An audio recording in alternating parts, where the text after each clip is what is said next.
Hey everybody, how's it? Aloha, this is Geebz here. I'm your old composer here at the Decomposer Lounge. In a very melancholy kind of mood.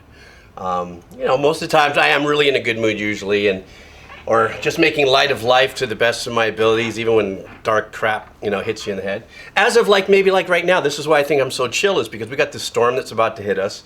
And, here in Hawaii, when a storm, if it's wintertime, it's usually gigantic surf, or we get these, big storms that blast out of the Pacific and just really soak us. So we're not the fireplace hot cup of, hot chocolate kind of winters. We're like, I don't know.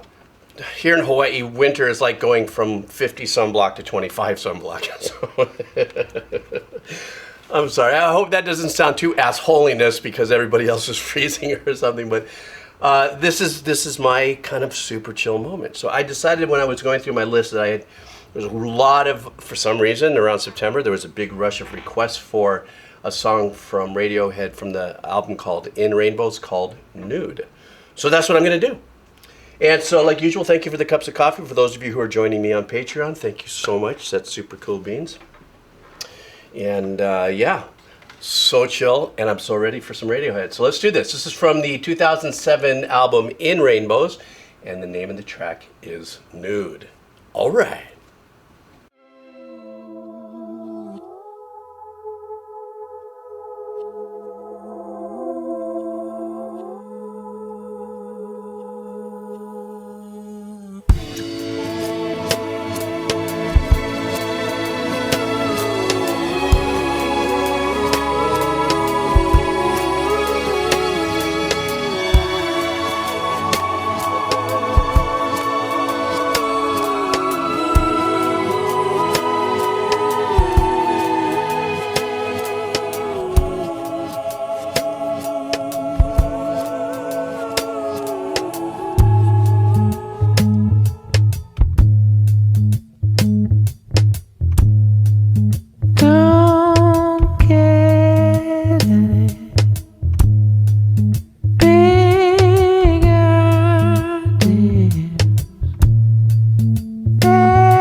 The first thing that comes to mind is very anesthetizing. Anesthetize, that word.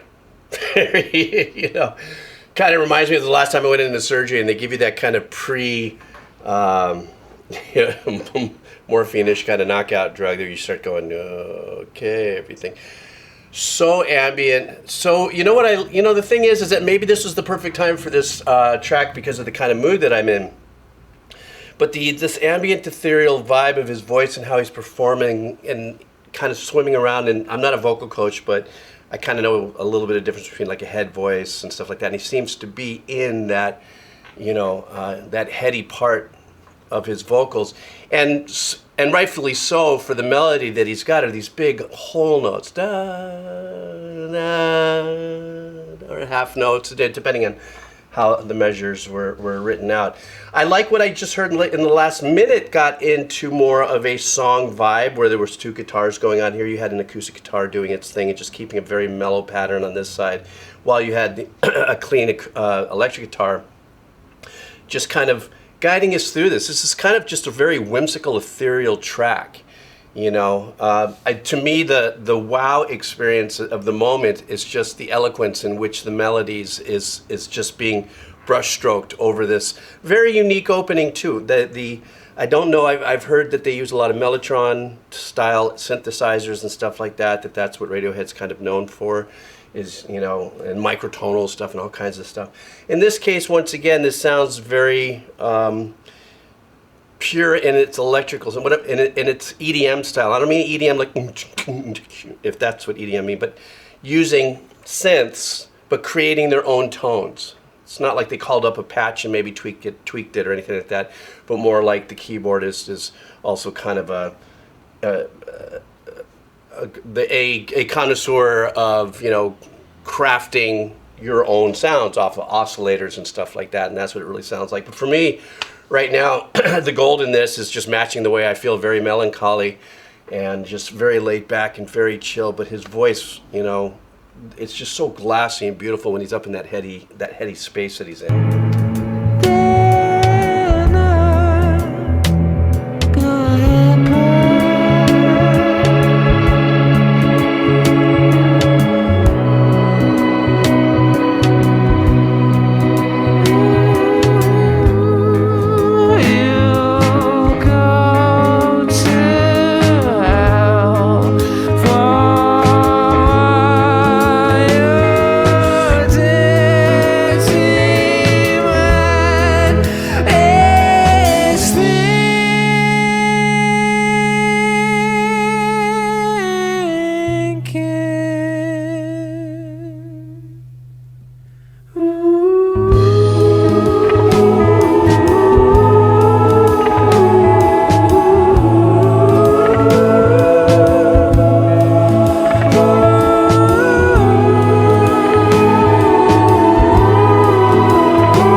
You know what was really lovely about this? Oh my God, I don't think I've ever said that word in a reaction. Lovely. A Slipknot is just so lovely. There's a couple things that I really enjoyed about what I heard is that, and I can't recall if this is kind of a signature arrangement move of theirs, where he does counter melodic compositions with his voice. So over here it could be da da da da da da, and then on this side, you know, he's got another one, do do do do do do do, you know, building up with the voice, as if they're not worried about how they're going to do this live or anything. They just want to complete a piece of artwork and deliver it with, you know, that sensation. Maybe the essence of the track is many voices kind of swooning you into this kind of seductive trance state, if you would, because of the laid back aspect of the songwriting, which was very ethereal, you know, kind of vibe. A couple of other things I want to mention before I dig out. It sounded like a bass. You know, sometimes I got called out a couple times because there was something, a Radiohead tune, and I said, wow, that bass line is great and all that, and they said it was a synth, and I listened to it again and go, it's kind of hard for me to differentiate. This was a very beautifully warm, quiet, dull sounding bass line, but I love that that they kept in the last like 2 minutes when I came back in. And that was nice. The tone of that was nice. It wasn't over the top or anything, but it was definitely center line for me, if you would, once it got into that. that kind of vibe. And then finally, just the engineering technique of the song, where they would have these long, performances that he was giving, and you can hear the reverbs and stuff in there. And then as it would get very intimate, they would roll back on the reverbs on his voice and stuff, and it gets very quiet and intimate. And some of that ethereal vibe just kind of slips away. But what I love about that is, and this is engineering, or maybe it's the way he does what he does with his voice, is when he pulls back on the tone of his voice, like there was even no breath to it. There was sometimes some producers would leave that, so you'd hear some breathiness towards the end of it, and they just tailed that off so there was no breath on it. So maybe within the structure of this project, has a kind of impact, if this is that kind of, album, of which, I'm sorry, the way it started, it sounded like it came in from Body Snatchers, maybe? I don't know. It's number 3 on this album list. Anyhow, this was very mellow, and I kind of dug this. I really did like this kind of mood that it kind of put me in. And so that's it. That's my story. I'm sticking to it. Thank you guys for hanging out. It is like Saturday night when I'm releasing this for most of the people. It's 5:30 here my time, Saturday. And so I'm sure you guys aren't drinking coffee, but I'm drinking coffee. So whatever you're drinking, smoking, eating, chewing, and gliding with me, thank you so much for hanging out. I really do appreciate it. All the links for the support are down below. You guys take care. See ya.